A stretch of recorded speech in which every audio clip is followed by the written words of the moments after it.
Well, hey, everybody, it's Mike from Profiling Evil. Um, I'm doing something I haven't done in more than a year. I'm going live, and I thought I'd do this just to have a little fun with everybody. So I hope you'll put your comments in the little comment area. I'm trying to remember if I know how to run StreamYard, so I'm going to be trying to follow these comments and making sure that I'm staying up with them as they come in. And I want to thank any of you who decided to jump in and see what the heck I'm up to. I have been so disturbed by the Paul Caneiro murder trial that I thought I'd jump on and see how you're feeling about it too. So, Janai B, hey, it's nice to see you. Thanks for weighing in. I hope everybody will say hi and we'll figure out how to get through this. I don't know how long we'll spend on here tonight. A couple things I don't know because it's been so long since I've gone live is how well you're hearing me, and if the audio's too loud, if it's too low. Nate, thanks. Good evening to you as well. Paula, hello to you. Jason, how you doing? Mandy, calling in from the UK. Great to hear from you. Levon, oh, it's just so neat to see so many people starting to pop in.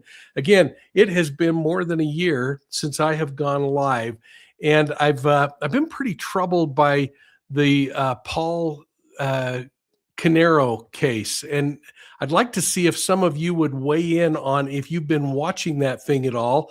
I'd like to know how much you know about him. Stacy, thanks for letting me know on the audio. Real happy. Thank you. Now, listen, we're going to do something entirely off the books tonight. So first and foremost, I want you to know that if you want to call in and jump on with me and chat for a minute, we're even going to do that. And I think I remember how to get a little ticker tape to run with the link of where we're going to be talking. So there you go. If you want, call in. I'll bring you in. We'll chat for a minute. Don't go on too long. But let's see. Mandy says she can't see my eyes. I don't know what to say about that, Mandy. It says there are 2 lives on our notifications from Penkey. I only see lower 2/3. I don't know what that means. Am I wearing lipstick? No. Let me see if I can fix my camera a little bit here and clean that up. Let's see if does that help? That's pretty bright. That looks more like an old time image. We'll try that one. And no, I'm not wearing lipstick, but thanks for asking, Teresa. Hey, from San Antonio. What a great town you live in there. So first off, let me know how many of you have been paying attention to the Canary case, what your thoughts have been thus far, what's frustrated you. And let me just give kind of a quick overview of the case. It's in the middle of trial right now. This thing is going to go on, I think, for a really long time. But the case boils down to back in 2018, Paul Caneiro is charged with murdering his brother, his brother's wife, and their 2 children. And the story that is being presented by the prosecution and that the witnesses are testifying to at this point is that Paul Caneiro was living in a pretty extravagant lifestyle. He was filtering money off of the company and keeping that money for personal uses.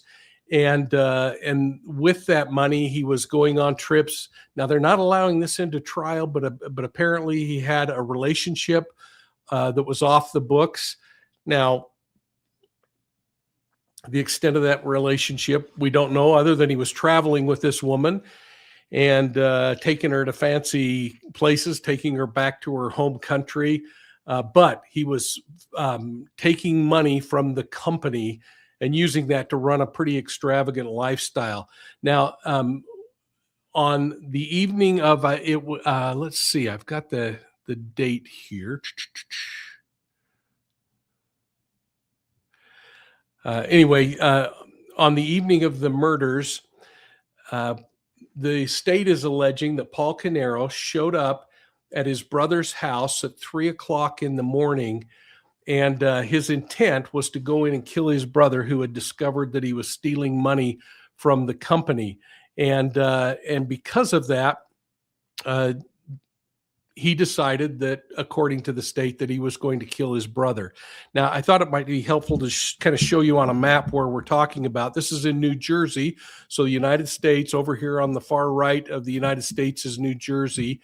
We're going to kind of zoom into the area where they were living. Right here is the home where Paul lived in New Jersey. This address is publicly out and available for anyone. But let me just kind of zoom into the neighborhood to show you the kind of neighborhood that he was living in, and seemed to be doing okay, a pool in the backyard, but not as well as it appears his brother was doing, who may have been managing money a little bit better. His brother lived in a very beautiful home. And look at the acreage around there, which is kind of interesting because this presents a real logistics problem for Paul, if in fact he's responsible for this murder, to approach the residence undetected, because there's not a back street to park on and walk in. And as you can see here, there's a rather long driveway up into the house. They too appear to be living pretty well. At about 2 o'clock to 3 o'clock in the morning, he reportedly showed up at the house and turned off the power to the house, cut the power. So probably went out to the main power box or something and shut the power down. Once he did that, that caused Keith, his brother, to get up out of bed. Again, think about this. It's 2 o'clock in the morning. So they would have been sound asleep. His brother came downstairs and out the back of the house, where they had a generator in the back area of the house. And he went out there to kick on the generator so they had electricity. At that point, he was confronted and shot. And all indications are that he was shot 4 times, multiple times in the head and once in the back. So it's unknown when that shot to the back happened. If it happened when Keith turned to try to run back in the house once he realized he was in danger, and he was shot in the back then, and then finished off later, we just don't know. But once Keith had been eliminated, then the state alleges that Paul walked into the house, where he confronted Keith's wife, Jennifer, at the base of the stairs inside the home. And there he stabbed her multiple times and then shot her in the head, executing her. So again, we don't know exactly when things happened, and it may have unfolded very quickly. So we don't know if she was shot first and then stabbed later as a retaliatory or anger kind of a thing. But again, stabbing is just an incredibly intimate thing. From there, he went in and killed their 11-year-old son by stabbing. This little boy's name is Jesse. And after stabbing Jesse, he went down and killed the 8-year-old daughter, Sophie. And what we saw is kind of some escalation in the homicides, because with the 11-year-old boy, he stabbed him multiple times and didn't shoot him. And then on Sophie, he stabbed her at least 17 times. And then here is the real tragedy that I'm going to speak about on a video that I'm going to put out on Saturday morning, I think. And that is that both Jesse and Sophie, when the medical examiner performed the autopsy on their bodies, they discovered that those 2 children were still alive when allegedly Paul set the home on fire, because their lungs were filled with smoke as well. And of course, that wouldn't happen if they were deceased. At that point, and I've kind of let the cat out of the bag. I'm going to remove this.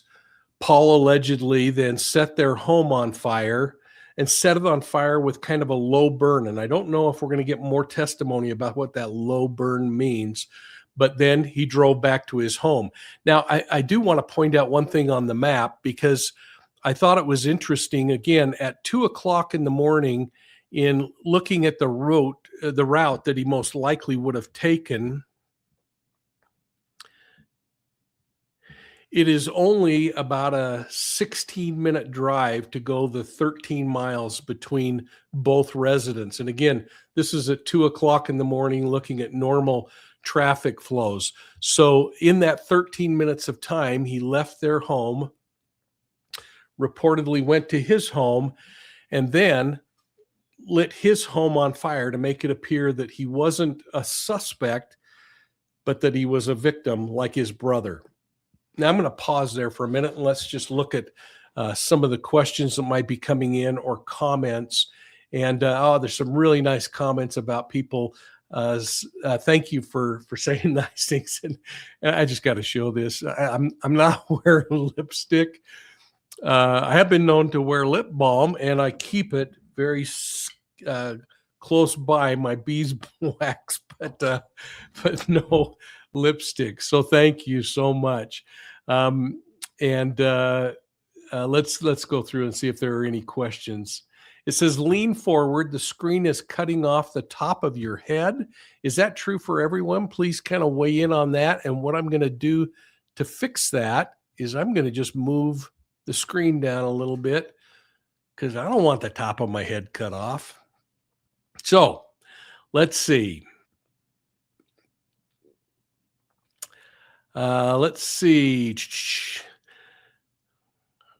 And thanks again, everybody, for jumping on. Gosh, it's been so long. I don't know that I ever planned on doing many lives again, but my wife is away tonight, and heck, I didn't know what to do with myself. We had a 5.7 earthquake here in northern Utah early this morning, 8:00 this morning. So I went up to my cabin to check not only the snow levels, but to see if there was any damage to the cabin. We actually had some cracks in the wall. We were very close to the epicenter, but everything seems to be holding together. So Spark Calico says, horrible person to do this to children. Yeah, or even to adults. And it says there's another live that's not vertical. I don't know if you're looking at this on a portrait device rather than landscape, it might be hard. Hi, Dawn Marie, good to see you. And let me just kind of get through these. Let's see. And yeah, this is how I feel about it too. Alive. Holy cow. I haven't done anything in a long time. And thank you so much, Sparky Calico, for this. I appreciate the fact that you appreciate what I have to say, because tonight I appeared on Court TV for a few moments to talk about the case with Vinnie Politan. And one of the questions that he asked me was if I think that if in fact Paul Caneiro is responsible for these murders, that he would have gone there with the intent to murder the entire family. And I'd like to know your thoughts on that. So please take a moment and weigh in on whether you think he would have done this with the idea that he was going to go into that household and murder the entire family. I'm actually going to explore that a little because I tried to do a little bit of behavioral analysis in preparation for Court TV today to talk a little bit about this and to try to understand from a behavioral perspective what he may or may not have been thinking. So please, if you have a thought on that, put it in the chat area. And right there at the bottom, if you want to join the chat and say hello and ask a question live, please do it. We'll bring you in and we'll chat for a minute. So let's see, I clicked on the wrong one there, but She Jukester says, I think he did intend to kill them all to be the inherited one for all the money. Now, that's an interesting concept, and it certainly has to be considered that if, in fact, the entire family was killed, part of the money that he was skimming off reportedly was money for trusts for the children, both Keith's children, who are now deceased, and Paul's children, 2 children as well. And so that would have certainly pushed that money likely over to his family and to his children. And if he, in essence, was stripping the company of money, he may have been stripping those trust accounts, because there is some indication that he was also hitting the trust accounts, which he had access to, and stealing money off of that. And the whole house of cards was collapsing around him. I have to agree with Stacy. He does sound like a complete lunatic. But nonetheless, that is really an option that he may have done it. Who knows? Now, let's see. Positive Vibe says, I believe he got started with his brother and the hate just took over. And you know, I'm going to talk a little bit about that and that evolution that sometimes occurs in these kind of crime scenes for a few moments. And we'll see. Said the estate had beneficiaries and kids first. So yeah, I mean, that would have eliminated, I would think, money going in one direction and not to another, but we'll wait and see. So, and there's a comment here. I didn't know this. Mama Slew says he was getting sued big time. That may very well be the case, and you probably have something to back that up. Might be cool to see it. But what we do know is that the house of cards was falling. His brother had figured out that he was rifling money from the business. Likely his brother's wife, because husbands and wives talk, would have been aware of that, and that may lend somewhat to this. But here's the first point that I want to bring out that I think is incredibly significant when we think about whether he went there purposely to murder the entire family. And that is the most important thing that I continue to consider in this thing is the fact that he went there at 2 o'clock, 3 o'clock in the morning. He arrived at the home somewhere in that time frame, a time when virtually everybody is going to be in the home. Not only the adults and not only the children, but the adults as well. And this could have happened as a business hour confrontation, but it's clear that it wasn't a spontaneous argument, although there is some discussion that 2 hours earlier, it kind of came to a head with Keith demanding to have passwords and other information, and that he was going to be cutting Paul out of the business and out of the decision-making. From a behavioral standpoint, and I really want your comments on this, folks, so please be weighing in, because if you're not participating, then I'm going to just assume that it's really not that interesting. So, but from a behavioral standpoint, I think it's really important to also consider that the hour kind of signals an acceptance that there's going to be other people in the home. And when you know there's going to be other people in the home, you know there's a possibility of having conflict and interaction with those people. And this indifference of whoever was going to be there kind of makes me think that there was some intent to not only confront and kill Keith, because again, he could have done that in the daytime. He could have done it during business hours. He could have done it when the kids were at school. But 3 o'clock is an hour of darkness and quiet and silence. I don't know how many of you are awake at 3 a.m., but it's a point where he could really gain control over his brother quickly, probably over the whole family, or at least have some possibility that he might be able to get away with this. So I'm going to pause there for a second and just look at what some of your comments are. Let's see here.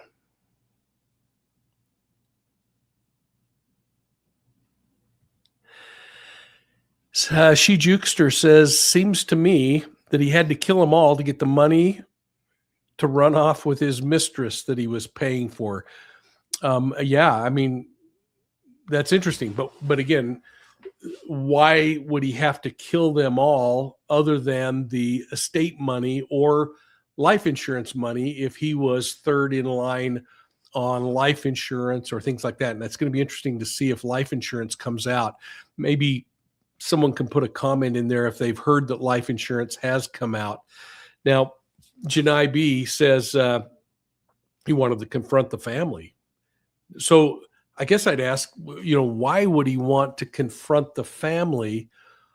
Although I have wondered from a behavioral standpoint if it's as much about continuing to punish his brother, even though his brother's dead, by killing others in the family. I don't know. That's an interesting one.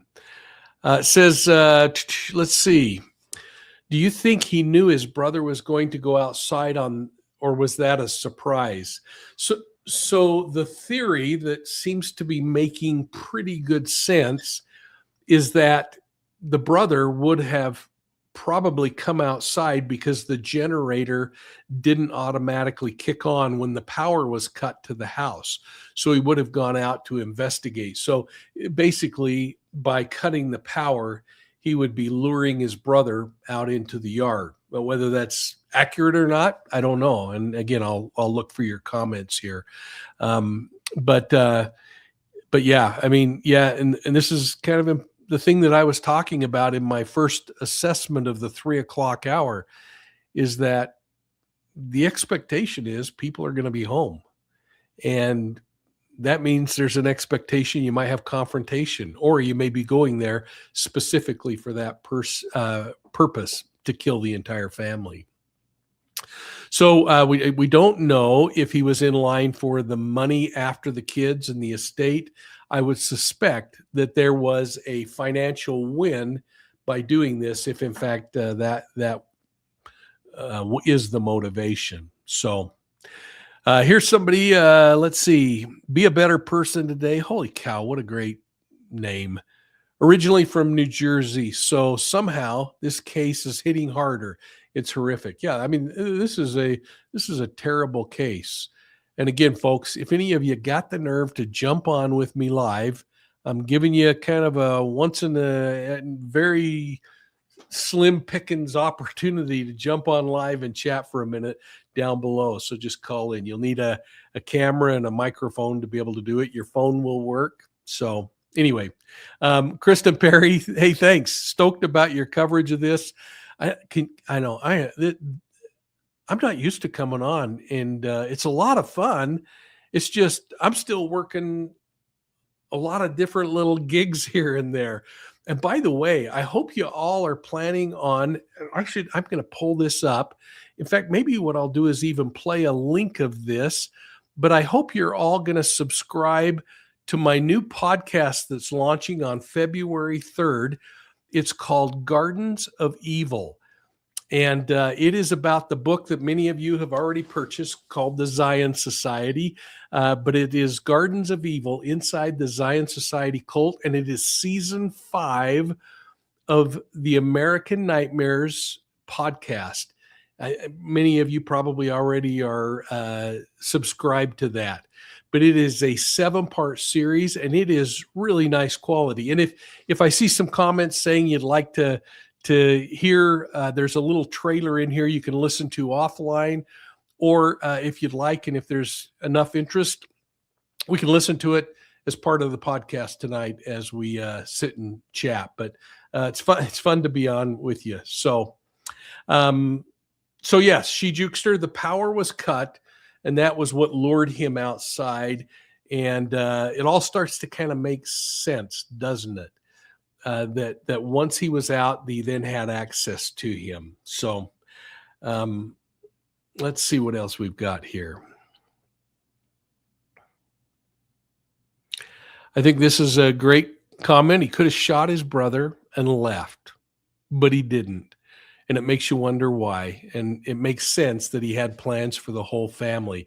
And again, that's kind of the working theory. So let's go cover something else, because I think this is a good segue to talk about the fact that Keith was clearly the primary target, but he wasn't the only risk. And we start to see that risk unfolding, because under any scenario, if in fact he goes into the house and he meets Jennifer, Keith's wife, at the bottom of the stairs, likely coming down to investigate, or she very much could have heard the gunshots, because if you are watching the trial, there was a neighbor who heard those same gunshots.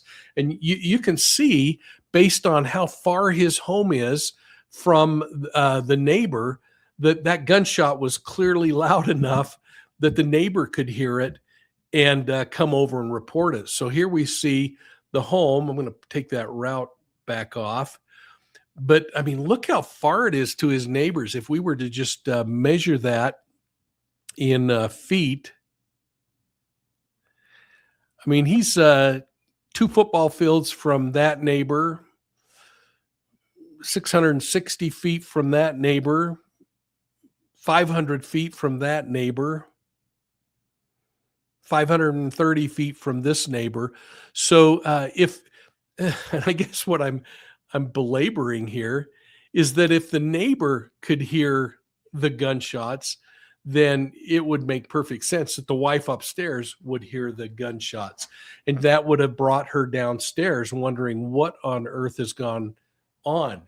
Now, if she walked outside, she may have witnessed the execution of her husband.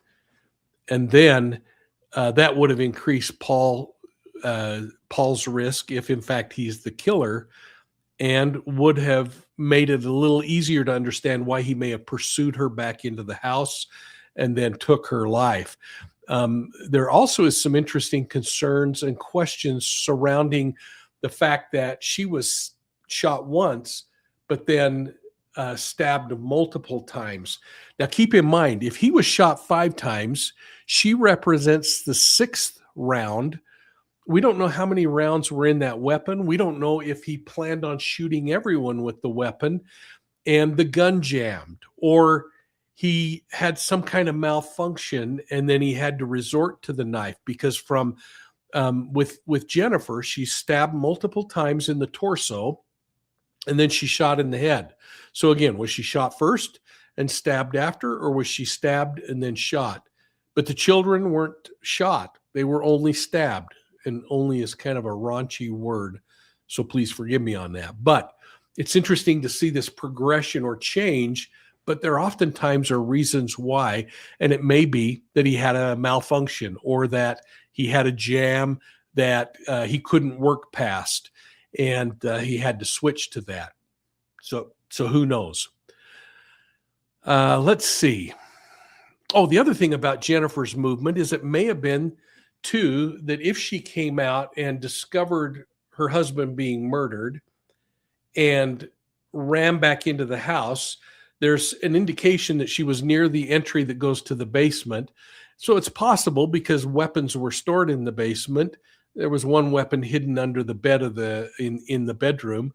But oh no, that was on Paul's house. I'm sorry. So I don't know if there were weapons in the basement, but Jennifer was near that door that went into the basement. I suspect if she's screaming and being murdered and a gunshot is going off in the house, that would have awakened the children, who could have then walked into this crime scene.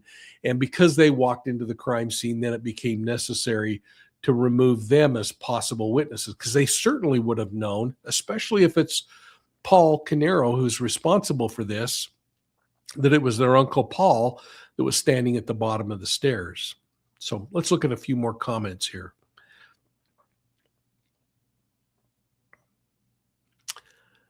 Let's see. Hope you're enjoying this live. I appreciate you jumping on. Gosh, it's nice that you would. Thanks. I thank you for buying Wolves in Sheep's Clothing. And folks, that's a book of mine. If you haven't read it, you can get it at profilingevil.com, or you can get it through Ingram Spark or Amazon. I saw it in Barnes and Noble the other day. And it's a book that I wrote specifically for the true crime enthusiast. And you might find it enjoyable. I don't know. Maybe I've got some artwork for it. Anyway, you can find it at profilingevil.com. And thanks again for purchasing that. Let's see. Now, I'm assuming, yes, let's hear it means the Gardens of Evil trailer. So we'll play that in a minute. Thank you. Let's see. And thanks, Don Marie, for popping this up, folks. Love having you join channel memberships because we get a little money from you, and that really helps. And one of the things I noticed is when I quit doing lives, we quit getting revenue. But thankfully, we've gotten revenue in a number of other ways, and we've been able to use that for some really cool things. In fact, for those of you who don't know what I do with the money that I earn here at Profiling Evil, I pay the bills, I pay for internet and a few things like that. But the majority of the money from my book, Deceived, an investigative memoir of the Zion Society cult, which is the book that the Gardens of Evil podcast was written about. The proceeds from that book have been going toward a children's advocacy center that actually opened in May of this year. We had survivors from this cult who spoke at the ribbon cutting. It's a beautiful center.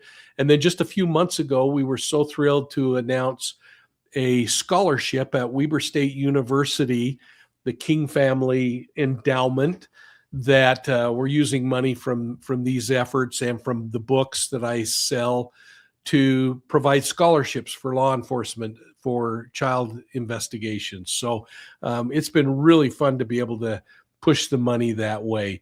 Kristen Perry, new member, thank you so much. That's awesome. Let's see.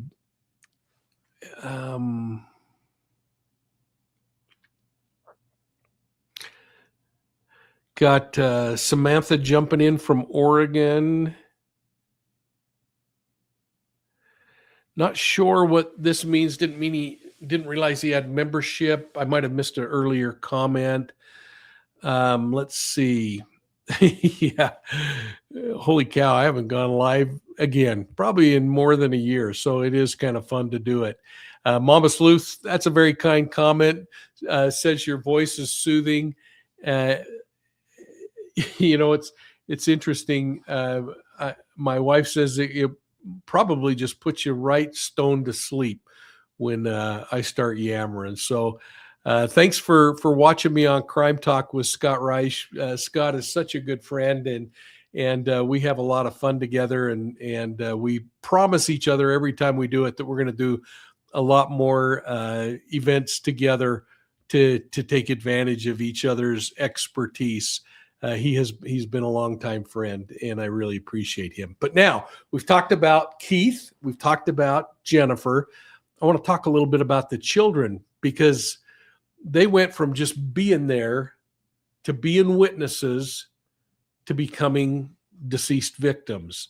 So the children's role, I think, in the sequence is kind of critical, because again, was it by design from the very beginning that he was going to kill all of the family? Or when they heard their mother perhaps screaming or being murdered, did they come downstairs? And then once they saw allegedly Uncle Paul, did they then become the next target?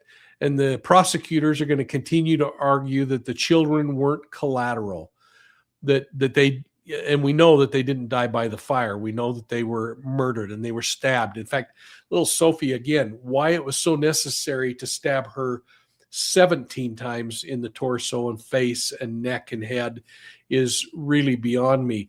But again, it may be the disorganization that starts to kick in, because sometimes predators, especially inexperienced predators, go into these crime scenes. They're very organized at first, but once the realities of what's going on, once the adrenaline starts flowing and the emotion, almost the pursuit, like a dog chasing something, once that starts happening, then we start seeing some pretty interesting behaviors. So again, were they already awake? Doubt it at 2 a.m., but they were likely awakened by the noise, either the gunshots or the power going out or their mother's screams or something like that. But one thing we can pretty comfortably say is that at this point, the offender is inside of the home. He's killed both the parents at this point, and it appears that he would have been known to the children, which means that they are absolute witnesses, and his risk is going through the ceiling. So the identity exposure brings an incredible amount of risk. And from a really cold behavioral lens, leaving the children alive would have guaranteed that he would have been discovered and the finger would have been pointed at him. It would have guaranteed that they would have said, Uncle Paul did this. And it would have guaranteed that the motive was exposed. So prosecutors might argue this as the moment where the finality of the whole thing took place. And this shifted entirely to an eliminate the problem, which equals eliminate the witnesses. Which kind of leaves me wondering this question of whether all of this was about punishment or whether it then became about control, because the darker behavioral question in these things always becomes why the entire family, and was it a way to continue to punish Keith for now exposing Paul? And these are possibilities that the prosecutor might be able to get in. But one thing is clear, by annihilating Keith's children, they can annihilate Keith. And I often think back to when I was working with Greg Cooper on the murder of Tutankhamun. Again, the pharaoh, and if you saw our Discovery special, Who Killed King Tut, one of the things we talked about is how in ancient Egypt, the pharaohs who replaced the outgoing pharaoh by death would generally come in and deface anything that had to do with that pharaoh. Basically, they would do everything they could to wipe them from existence so that they would be remembered as the most powerful. Well, in kind of a goofy twist, by eliminating especially Jesse, the family name stops.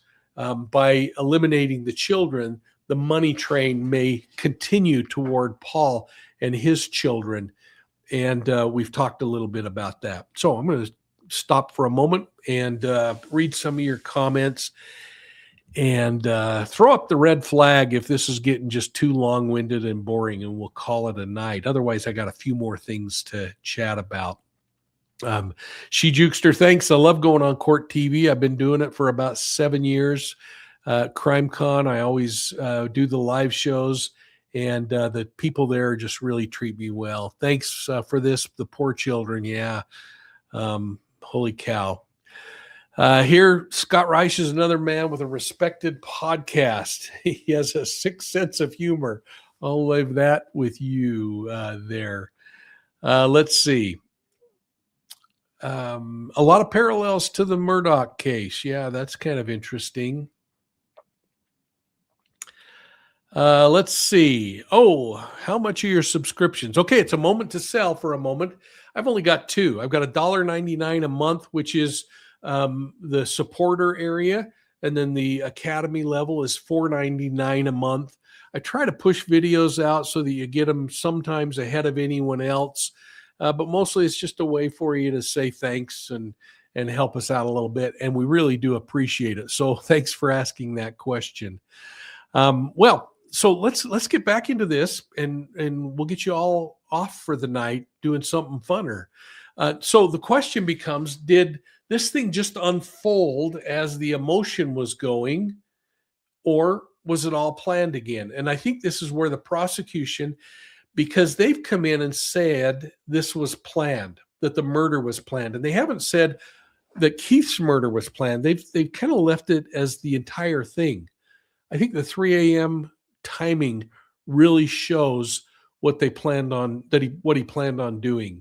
And I think there was, again, there couldn't have been an expectation that Keith would have been home alone.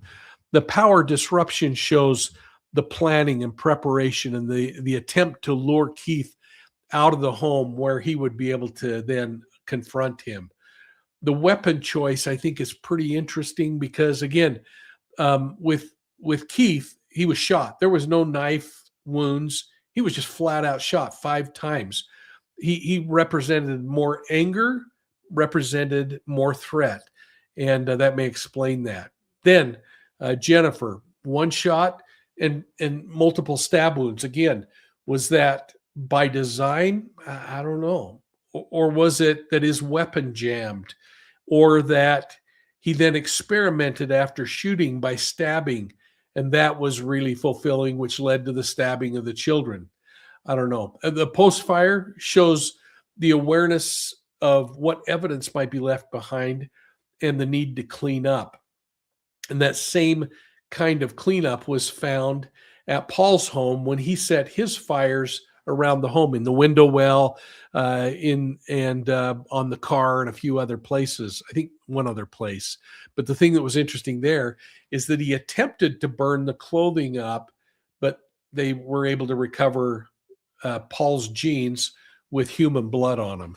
They also found an unspent bullet laying on the ground. It'll be interesting to see when they put the ballistics together to show that that bullet was fired from the same weapon, or that bullet had been cycled through the same weapon, or it was the same caliber as the bullet that was fired to kill Keith and Jennifer. The defense, all they can do is say Keith was the target, that Paul also had his home hit, that things escalated unpredictably, that in the course of Keith being killed by whoever did it, not Paul in their opinion, that Jennifer intervened and the children became tragic victims. I don't know. But I guess the thing is about why this would matter to jurors is, I guess the thing that I want to point out is jurors don't have to decide why Paul might have done this emotionally. It helps to be able to theorize and put something behind that. But what the prosecution needs to get across for the jury is that there was pre-planning, there was premeditation, there were things that happened before arrival, there were things to draw Paul out of to draw Keith out of the house. There were confrontations that are clear, either outside or at least at the very minimum at the bottom of the stairs with Jennifer, and then of course that the children were killed. And I think the jury has to be reminded that those kids had smoke inhalation, which means they suffered long enough for that house to fill with smoke and then their lungs to fill with smoke before they eventually died. So it kind of destroys the entire idea that it was someone targeting the family, two brothers, and that it was more intimate than that. So I guess for the state, bottom line is that Paul went to the house at 3 a.m. That's not accidental.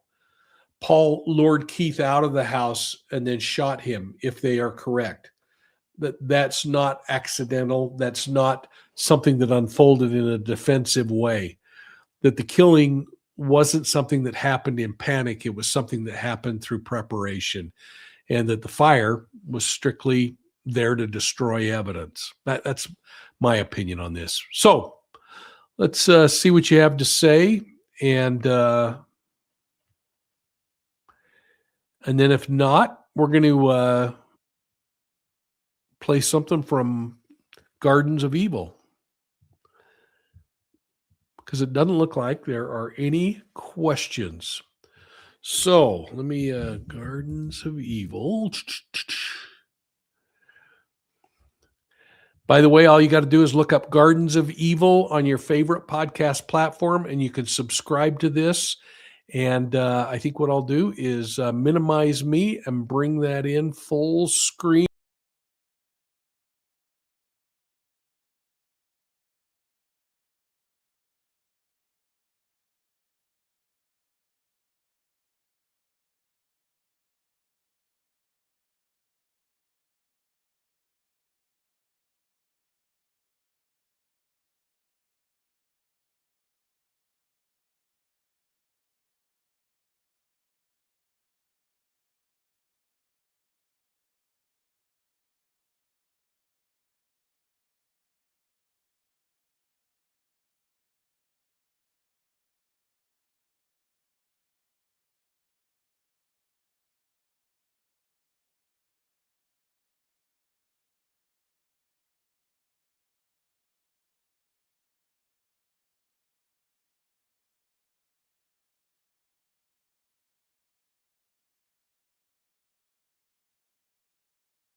Okay, it sounds like you couldn't hear it, so I'm gonna check something real quick and see if I can solve that problem. So thanks for telling me that, and I'm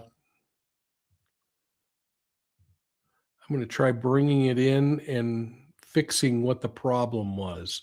It says share the audio. Huh.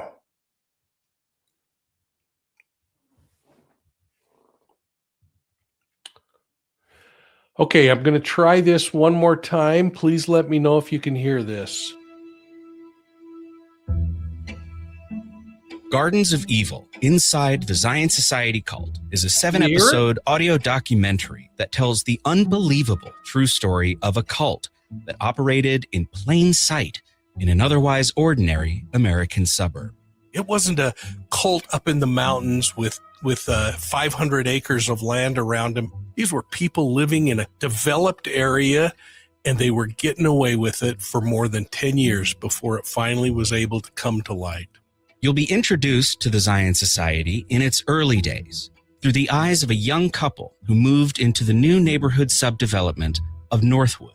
And I remember coming home from work one day and bushes were planted and half my lawn was already in. And I'm like, what in the heck is going on? We had a little alarms going off, but not a lot. And we didn't communicate. And that's how that all started.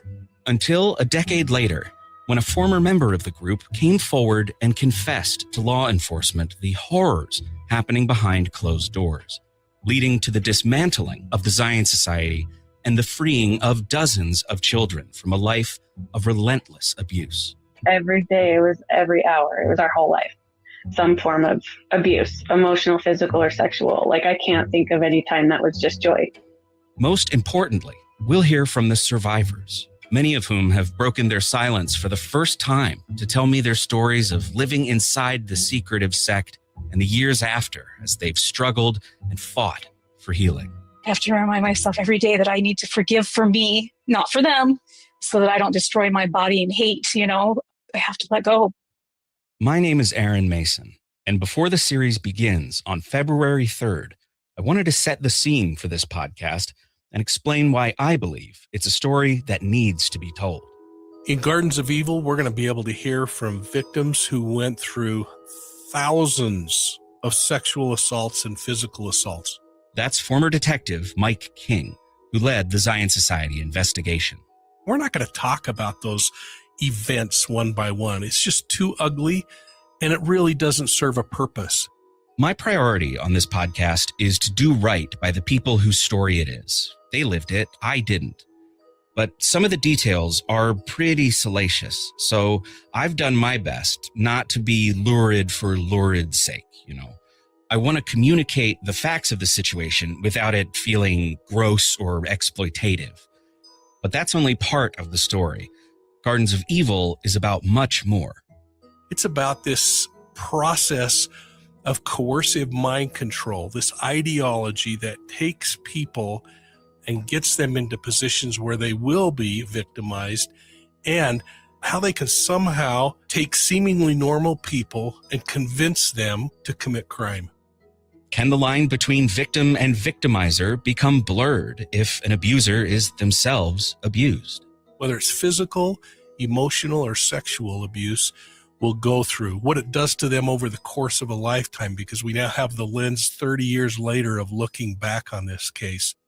Mike is retired now after spending 45 years in and around law enforcement. And in that time, he's become an expert on cults and cult behaviors. Throughout the podcast, we expose the methods used by cult leaders and anyone, frankly, who manipulates people for their own selfish gain. An abusive partner, a bad boss. The playbook is all the same, and we'll highlight the most common red flags. Have you heard the expression, what you see isn't always what you get? One of the central figures in this story is the personification of that sentiment, the leader of the Zion Society, a man named Arvin Shreve. Arvin Shreve was an unassuming landscaper that everybody seemed to like. He was just kind of a normal looking 61-year-old grandpa kind of guy.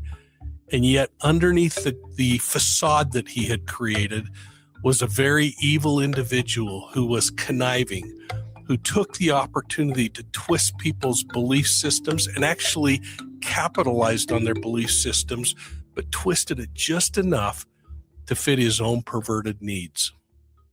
The Zion Society owned several houses on more or less a big cul-de-sac, and you could always tell which ones were theirs because they had the most beautiful gardens, perfectly manicured lawns, trees and shrubs, rock fountains, you name it.